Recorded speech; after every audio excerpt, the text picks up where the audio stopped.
पाठ 2 वर्ण और वर्णमाला। व्याकरण में ध्वनि का अर्थ वर्ण होता है। जब हम बोलते हैं तो हमारे मुख से बहुत सारी ध्वनियाँ निकलती है और हमारे मुख से निकली ध्वनियों से ही भाषा बनती है। आइए देखिए। पिता शब्द में ध्वनियाँ हैं पी जमा ता। इन ध्वनियों को और भी तोड़ा जा सकता है, जैसे प हलंत जमा छोटी ई जमा त हलंत जमा आ। इन ध्वनियों को हम और नहीं तोड़ सकते। ये सबसे छोटी ध्वनियाँ हैं। ये सबसे छोटी ध्वनियाँ ही वर्ण कहलाती है। यानी जिस ध्वनि के टुकड़े ना हो सके उसे वर्ण या अक्षर कहते हैं। अब हम सीखेंगे वर्ण के भेद। वर्ण के 2 भेद होते हैं, स्वर तथा व्यंजन। हिंदी में 11 स्वर हैं। कौन कौन से? अ, आ, ई, उ, ऊ, री, ए, ऐ, ओ, औ। इसी तरह हिंदी में 33 व्यंजन हैं।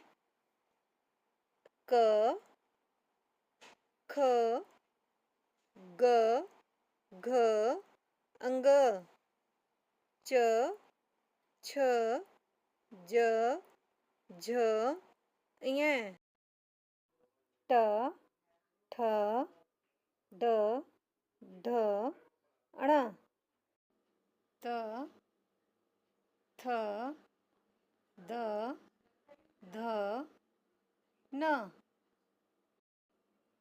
प, फ, ब, भ, म, य, र, ल, व, श, श, स, सभी वर्ण एक निश्चित क्रम में होते हैं। बच्चों, स्वर और व्यंजन के अलावा हिंदी में 4 संयुक्त व्यंजन भी होते हैं, जो है श, त्र, ज्ञ और श्र। ये 2 व्यंजनों को जोड़कर बनते हैं, इसलिए इन्हें संयुक्त व्यंजन कहा जाता है। आइए देखें कि चारों संयुक्त व्यंजन कौन कौन से व्यंजनों को जोड़कर बनते हैं।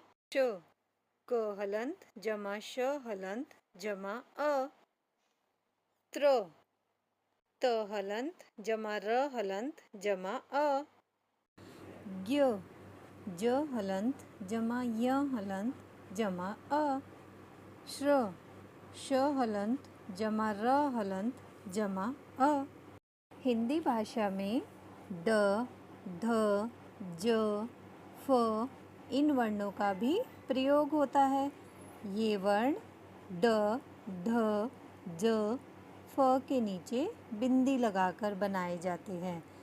आइए अब इनका सही उच्चारण सीखते हैं।